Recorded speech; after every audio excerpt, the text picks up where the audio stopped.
The rain came down like bullets from the dark sky, each drop hitting the pavement with such force that the streets seemed to be boiling. Olivia ran, her breath coming in ragged gasps, her cheap Kansas shoes squelching with every step. The thin jacket she wore, the only one she owned, clung to her body, offering no protection against the cold that seeped into her bones. "This can't be happening," she whispered to herself, looking around desperately. Nothing looked familiar. The street signs were blurred by rain. The buildings all looked the same in the darkness.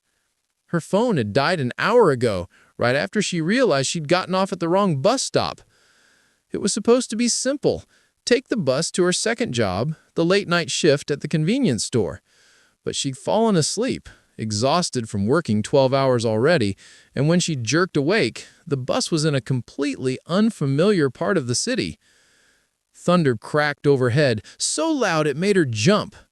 Lightning illuminated the empty street for just a moment, and in that flash of light, Olivia saw salvation. A black car parked on the side of the road, its interior lights dimly glowing. "Thank God," she breathed. It had to be a taxi or an Uber, someone waiting for a passenger. Without thinking, driven by desperation and cold and fear, Olivia ran to the car and yanked open the back door. She practically fell into the seat, slamming the door behind her. "Drive, please, just drive," she gasped, her eyes closed, her whole body shaking. Water dripped from her hair onto the leather seats. "I don't care where, just please get me out of this storm." For a moment, there was only silence. Then a voice, deep, calm, and clearly confused. "Excuse me, who are you?" Olivia's eyes snapped open. She looked around frantically. This wasn't a taxi. The interior was too luxurious. Soft leather seats, that new car smell, subtle ambient lighting, and in the driver's seat, illuminated by the dashboard's glow, sat a man in an expensive suit. He had turned in his seat to look at her, and even in her panic state, Olivia noticed he was handsome. Sharp jawline, dark hair perfectly styled despite the late hour, and eyes that seemed to assess her with curiosity rather than anger. "Oh my God," Olivia stammered, her hand immediately reaching for the door handle. "Oh my God, I'm so sorry. I thought you were—" "A taxi." The man's voice held a hint of amusement. "Yes, or an Uber. I'm so sorry. I'll just—" She pulled the handle, but the door wouldn't budge. Child lock. She tugged harder, panic rising. "Wait," he said, raising his hand. "Don't go out there. It's not safe." "But I broke into your car." Technically, the door was unlocked. He studied her for a moment. Her soaked clothes, her shivering frame, the genuine terror in her eyes. His expression softened. "You're freezing, and you're clearly lost." "I'm fine," Olivia lied, her teeth chattering so hard she could barely get the words out. The man reached into the back seat, his seat, she realized with horror, and pulled out a suit jacket. He handed it to her. "Here, at least wrap yourself around this."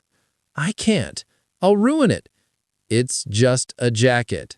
His tone was firm but kind. "Please." Olivia took it with trembling hands. The fabric was impossibly soft, and it smelled expensive, like cedar and something else, something warm and masculine. She wrapped it around her shoulders and immediately felt a little better. "Thank you," she whispered. "You're welcome." He turned back to face forward, his hands resting on the steering wheel. "Now, where were you trying to go?" "Maple Street. But really, I can just—" "That's on the other side of the city." He glanced at her in the rearview mirror. "That's at least 20-minute drive from here." "I know. I'll walk or I'll call." She stopped, remembering her dead phone. The man seemed to make a decision. He started the engine, and the car purred to life. "What are you doing?" Olivia asked, nervously. "Taking you home." "No, you don't have to." "I insist." He pulled smoothly into the empty street. "Besides, I have nowhere else to be." "But you don't even know me. I could be dangerous." He glanced at her again in the mirror, and this time she saw the ghost of a smile. "Somehow I doubt that." As they drove through the storm-soaked streets, Olivia clutched the jacket tighter around herself. The car was warm, the ride was smooth, and slowly her heart rate began to return to normal. "Turn left here," she said as they approached her neighborhood. "Third building on the right." Liam pulled up in front of her apartment building, a rundown complex that looked even more depressing in the rain. He put the car in park and turned to face her the first time. "Are you sure you're okay?" "Yeah." Olivia started to take off his jacket. "Here, let me keep it. For now, you can return it another time."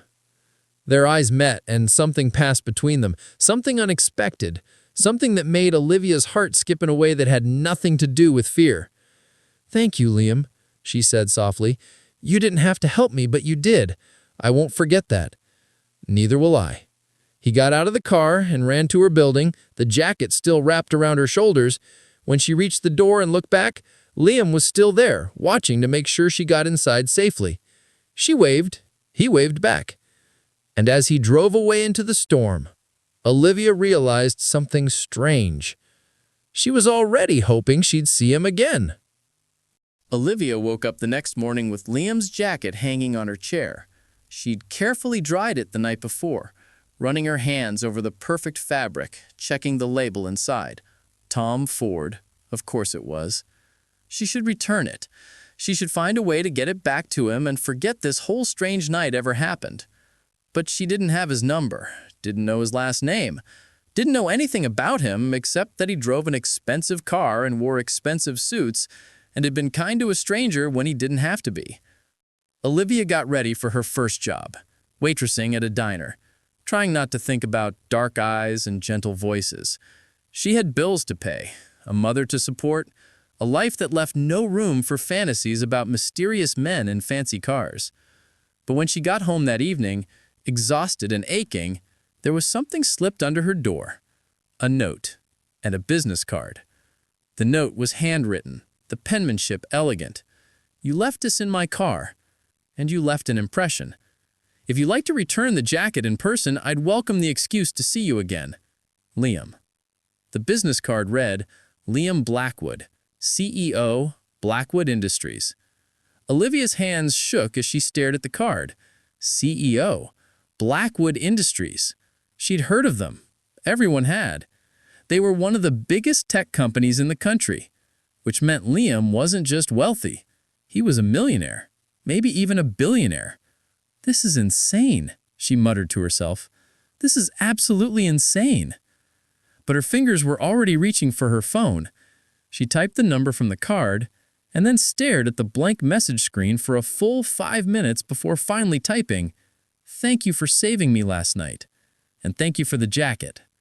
The response came so quickly it made her jump. "You're welcome. Coffee tomorrow? I know a place." Olivia bit her lip. This was a bad idea. This was a terrible idea. They came from completely different worlds. He probably just felt sorry for her. But she typed back anyway.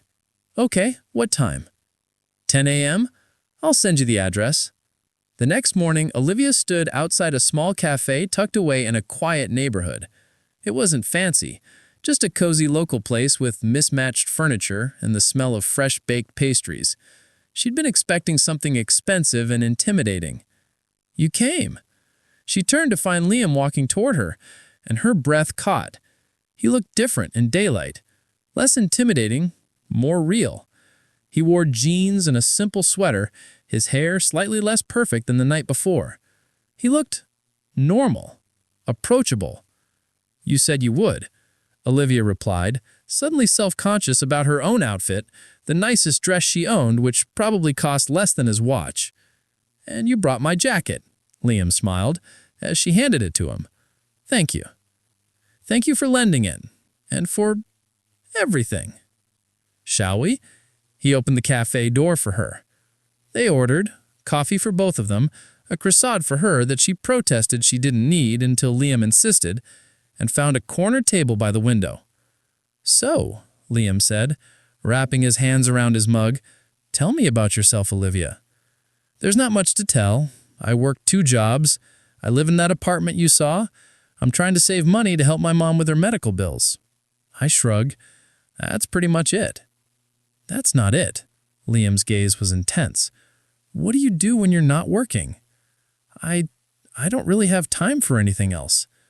If you did have time, what would you do? Olivia thought about it. I'd read. I love books. Always have. She smiled a little. I used to dream about opening a bookstore someday. A small one, cozy, where people could come and just escape for a while. That's a beautiful dream. It's just a dream. Olivia sipped her coffee. Dreams don't pay the bills. Maybe they should. Liam leaned forward. Have you ever thought about trying? Really trying? With what money? What time? What resources? She shrugged her head. That's not my world, Liam. I'm guessing it's yours, though. CEO must keep you busy. It does. Something flickered across his face, something that looked like exhaustion or maybe loneliness. It keeps me very busy. Board meetings, investor calls, business dinners. Every day is scheduled down to the minute. That sounds stressful. It is. He paused. Do you know what my father told me when he made me CEO? He said, business is war. Trust no one. Show no weakness. That's how I've lived for the past 5 years. That sounds lonely. It is. Liam looked at me, and there was something raw in his expression. But last night, sitting in that car with you, I didn't feel lonely.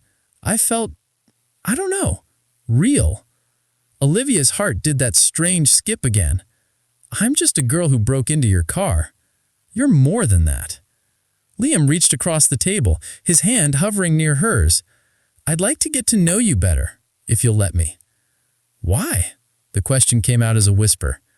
Because you're genuine. Because you work 2 jobs and still find the energy to dream about bookstores. Because you're not afraid of storms. He smiled. Because I haven't been able to stop thinking about you since last night. Olivia should have said no. Should have made up an excuse, protected herself, recognized that this could only end badly. Instead, she said, okay. They talked for 3 hours. Liam told her about growing up with a demanding father, the pressure of running a company he'd inherited too young, the weight of always being watched and judged. Olivia told him about her childhood, her mother's illness, the small joys she found in everyday moments, a good book, a kind customer, the way the city looked right after rain. You see beauty in things, Liam said. I think I've forgotten how to do that. Then maybe, Olivia said, surprising herself with her boldness, I can remind you. When they finally left the cafe, the sun was high in the sky. Liam walked her to the bus stop, even though she insisted he didn't have to. Can I see you again? He asked. Yes. Tomorrow? I work tomorrow. When do you get off? 8 p.m.? But Liam, I will be exhausted and probably smell like grease. I don't care. He smiled. 8 p.m. I'll meet you outside the diner. And he did. The next night, and the night after that, and the night after that. Sometimes they just walked and talked. Sometimes they sat in his car and shared takeout. Sometimes they found quiet corners of the city where no one would recognize him and just existed together. With each meeting, Olivia felt herself falling a little more. And from the way Liam looked at her, like she was something precious, something worth his carefully guarded time, she thought maybe he was falling too.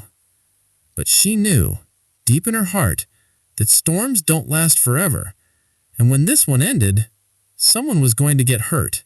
3 weeks into their secret meetings, Olivia realized she was in trouble. Not the kind of trouble she could fix with an extra shift or a payment plan. The kind of trouble that lived in her chest, that made her smile for no reason, that kept her up at night thinking about dark eyes and gentle hands. She was falling in love with Liam Blackwood, and that was terrifying. "You're different lately," her mother commented one evening. Olivia had just gotten home from meeting Liam, and she knew her face probably gave everything away. "You're smiling more." "Am I?" Olivia tried to play it cool, but her mother wasn't fooled. "Is it a boy?" "Mom, It is! Oh, honey, that's wonderful. Tell me about him. How could she explain? How could she tell her mother that the man she was falling for lived in a penthouse while they lived in a one-bedroom apartment? That he wore watches worth more than their annual rent? That he ran a company while she could barely run her own life? He's kind, Olivia said finally. He makes me feel seen. Her mother smiled, but there was sadness in her eyes. Be careful, sweetheart. I just don't want you to get hurt. I know, Mom. I'll be careful. But it was already too late for careful. That same week, Liam took her somewhere new. Not a cafe or a quiet corner of the city, but a museum. It was after hours, the building empty except for them and a security guard who nodded at Liam like he was expected. How did you... Olivia started. I'm on the board, Liam said simply. I called in a favor. He led her through galleries filled with priceless art, but Olivia found herself watching him more than the paintings. The way the light caught in his hair, the way his face softened when he looked at her, the way he'd taken her hand at some point and now their fingers were intertwined like it was the most natural thing in the world. Why me? She asked suddenly, stopping in front of a painting of a storm at sea. You could have anyone, someone from your world, someone who understands business dinners and charity galas. Why are you wasting your time with me? Liam turned to face her fully, his expression serious.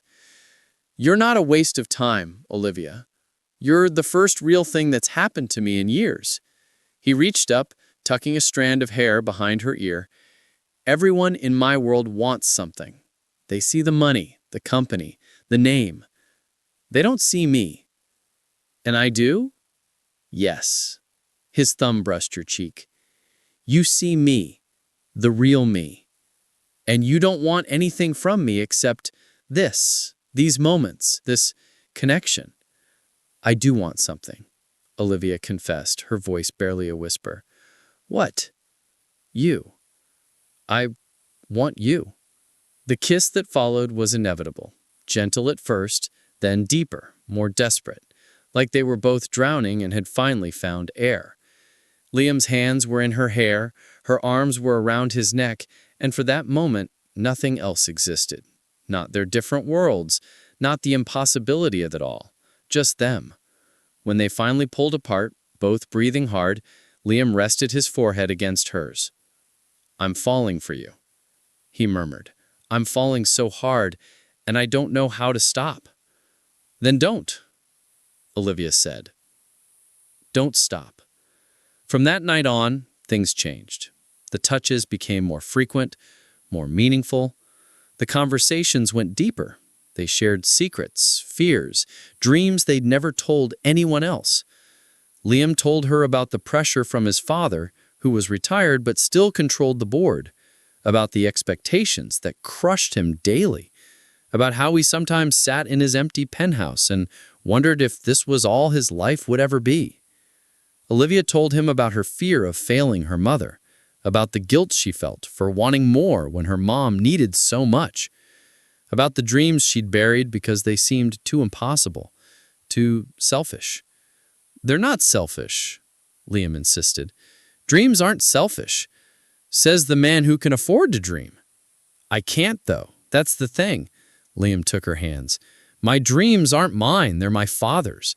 The company, the legacy, the expectations. None of it is what I would have chosen. You know what I'd choose? What? This. You. Time that's mine. A life that's mine. He smiled sadly. But I don't get to choose that. Why not? Because people depend on me. Thousands of employees, investors, business partners. I can't just walk away. I understood.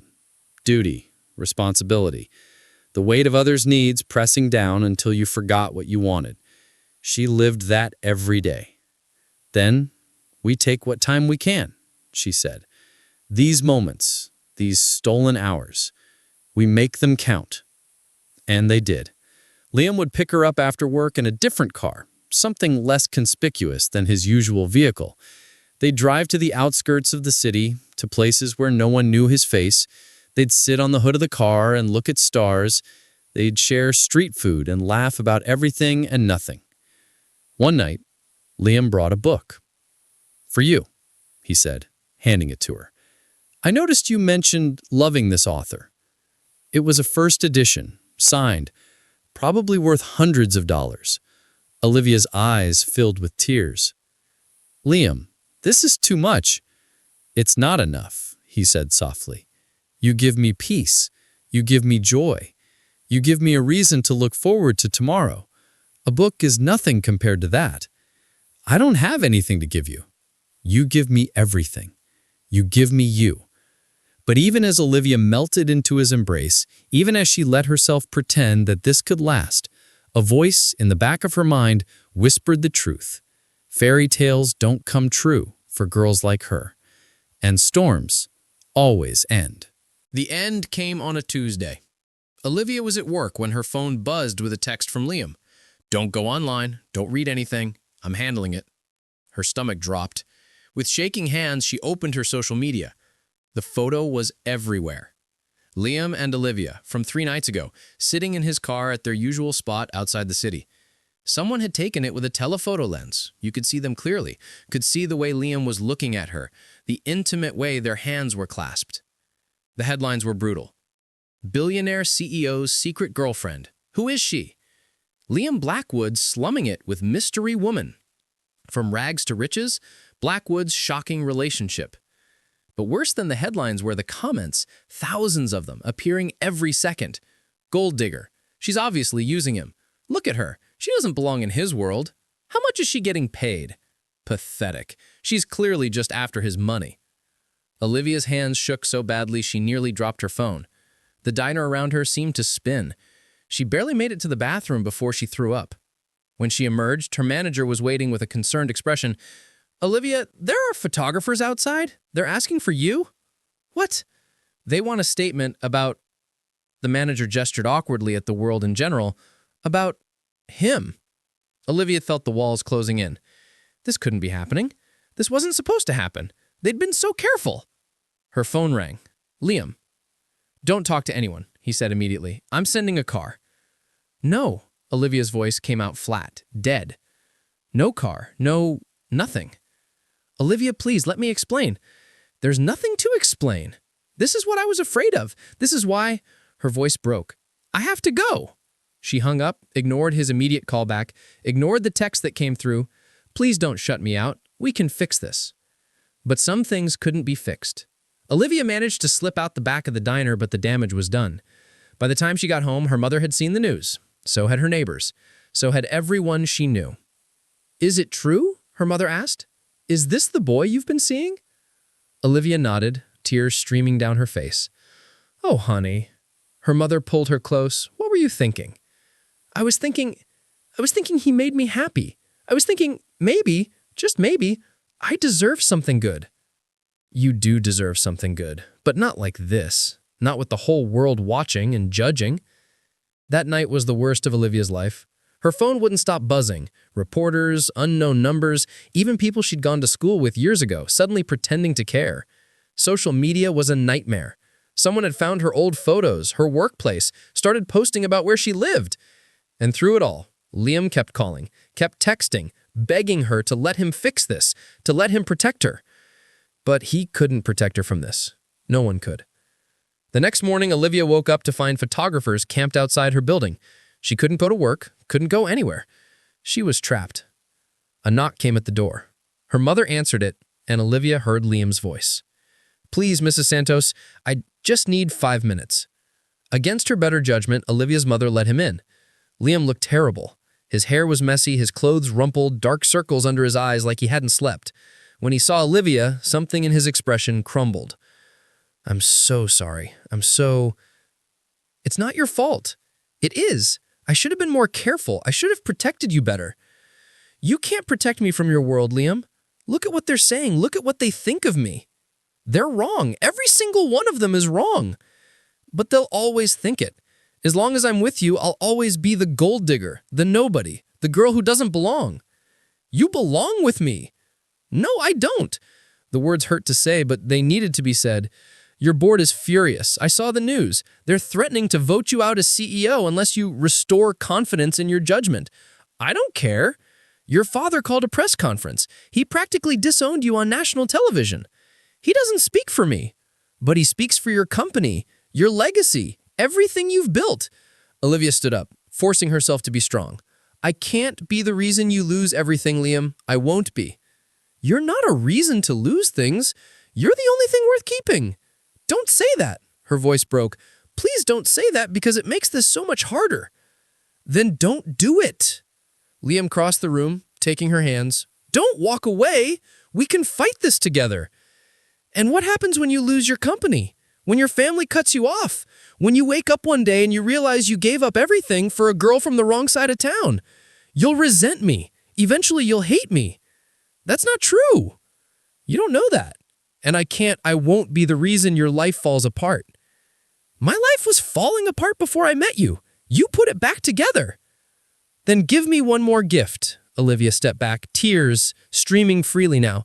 Let me give you your life back. Your company, your family, your future. All the things you deserve. I deserve you.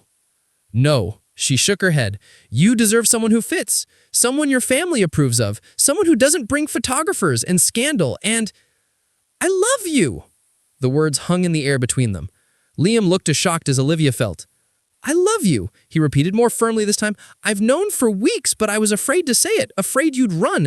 But I can't let you walk away without knowing. I love you, Olivia. Not your background, not your bank account, not anything, except you, the woman who sees beauty in storms, who works 2 jobs and still dreams about bookstores, who makes me feel like I'm more than just a name on a building.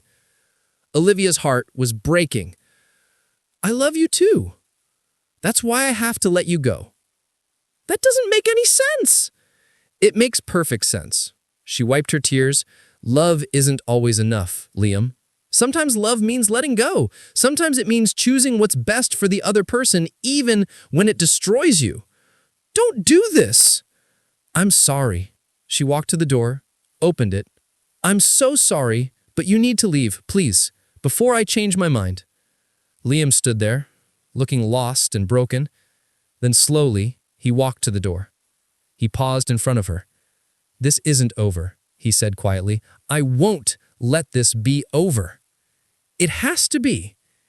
He left, and Olivia closed the door, slid down it, and sobbed like her heart was being torn from her chest. Because it was. 2 weeks passed. They were the longest 2 weeks of Olivia's life. The media frenzy had died down, moving on to the next scandal, the next story. The photographers eventually left her building. Life returned to a semblance of normal. She went back to work, back to her routine, back to the life she'd lived before a storm brought a man in an expensive car into her world. But nothing felt normal. Everything felt gray, empty. Liam had tried to contact her for the first few days. Calls, texts, even a letter delivered by courier. But Olivia hadn't responded, couldn't respond. Because if she heard his voice, if she read his words, her resolve would crumble. And she had to be strong, for both of them. Her mother watched her with worried eyes. You look like a ghost, she said one evening, like you're just going through the motions. I'm fine, Mom. You're not fine. You're heartbroken. Her mother sat down beside her. Maybe you made the wrong choice. What? I've been thinking about it, about what I said. And maybe I was wrong. Her mother took Olivia's hand. I told you to be careful, to protect yourself. But you know what? Love isn't supposed to be careful. Love is supposed to be brave. Mom, that boy came here, stood in our tiny apartment and told you he loved you. He didn't care about the scandal or the media or what anyone thought. He just cared about you. Her mother squeezed her hand. And you love him. I can see it in your eyes. You're miserable without him. I had to let him go. He was losing everything because of me. Or maybe he was finding everything because of you, and you took it away.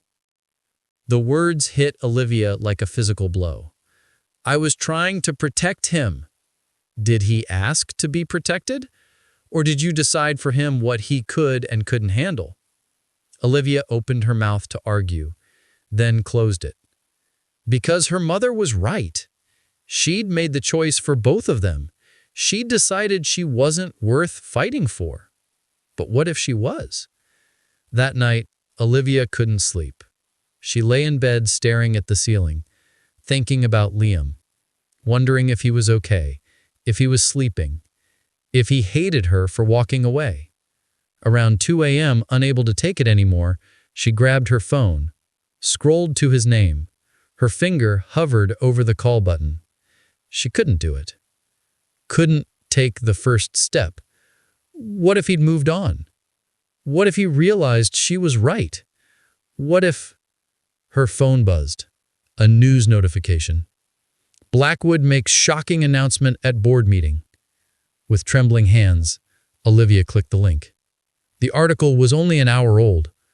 Apparently, Liam had called an emergency board meeting, and according to sources, he'd stood up in front of the board, his father, all the investors, and made a speech.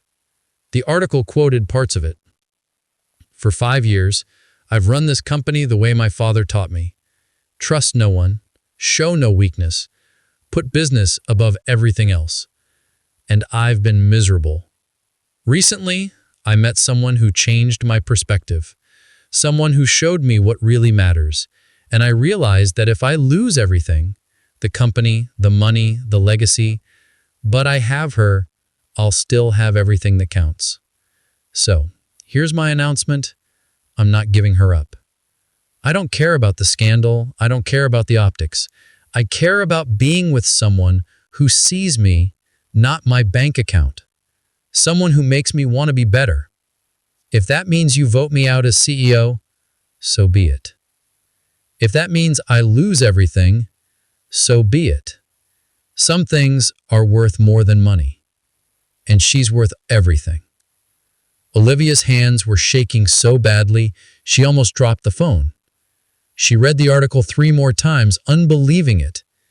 He'd done it. He'd stood up in front of everyone and chosen her. But the article ended with a note that made her heart sink. When asked for comment, sources say Blackwood looked exhausted and heartbroken, stating, "Unfortunately, she doesn't want this. She doesn't want me. But that doesn't change how I feel. That will never change." "Oh God," Olivia whispered, "what have I done?" She was out of bed in seconds, pulling on clothes, grabbing her jacket. Her mother appeared in the doorway, confused. "Olivia? What's happening?" "I made a mistake, a huge mistake." Olivia was crying and laughing at the same time. "I have to go! I have to tell him!" "Then go!" Her mother smiled. "Run! Like you ran through that storm! And this time, don't let go!" Olivia grabbed her phone and rushed out the door. She had no car, no money for a taxi. The buses weren't running this late, but she didn't care.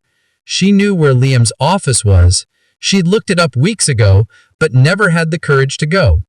So she ran. Through the empty streets, under the streetlights, her breath coming in gasps. Her legs burned. Her legs ached, but she didn't stop. It started raining again. Of course it did.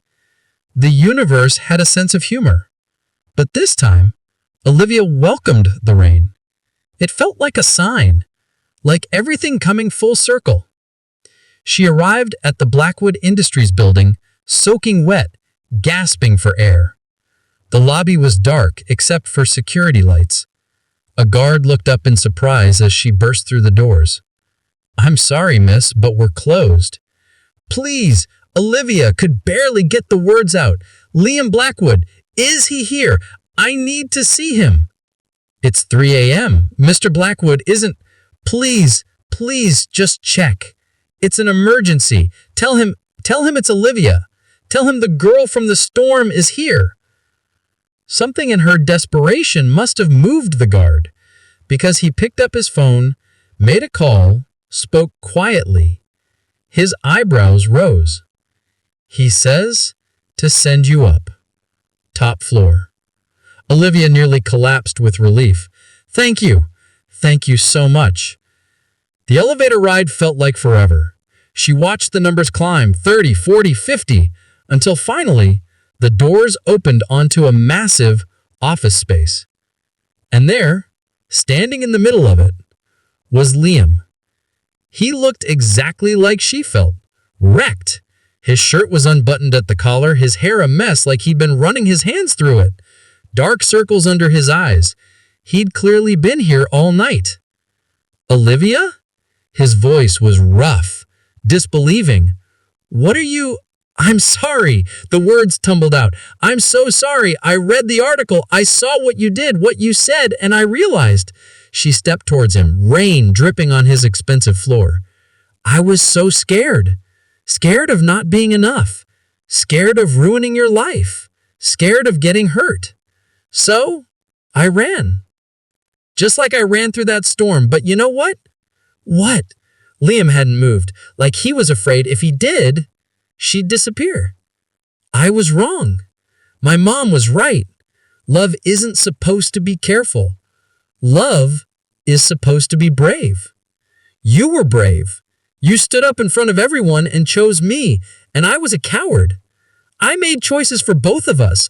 I decided what you could handle, what you deserved. I didn't give you the choice. Olivia, let me finish. Please. She was crying now, but she didn't care.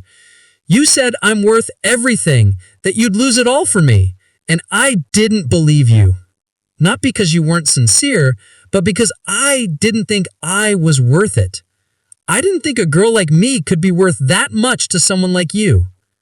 Someone like me? Olivia finally moved, closing the distance between them. You have it backwards, Olivia. I'm not worth you. You're kind, brave, genuine. Everything I'm not. Then maybe we complete each other. She reached up, touching his face. Maybe that's the point. We're not supposed to be from the same world. We're supposed to build a new one together. Are you saying? I'm saying I love you. I'm saying I was an idiot for walking away. I'm saying yes to the scandal, to the complications, to all of it, because a life without you isn't really living. She smiled through her tears. I'm saying I want to be brave enough to love you. Liam let out a sound that was half laugh, half sob. He pulled her into his arms, holding her so tight she could barely breathe. You're soaked, he murmured into her hair. I ran here, through the rain. Of course you did. He pulled back to look at her, and his eyes were bright with tears. You keep running through storms for me, and you keep finding me in them. The kiss was different this time, not desperate or uncertain, but sure, certain, like a promise being made and kept all at once. Olivia's hands tangled in his hair, his arms wrapped around her waist, lifting her off the ground. When they finally broke apart, both breathing hard, Liam rested his forehead against hers. I meant what I said in that meeting. Everything. I don't care what it costs. What did the board say after you told them? My father was furious. Half the board wanted me out. Liam smiled. But the other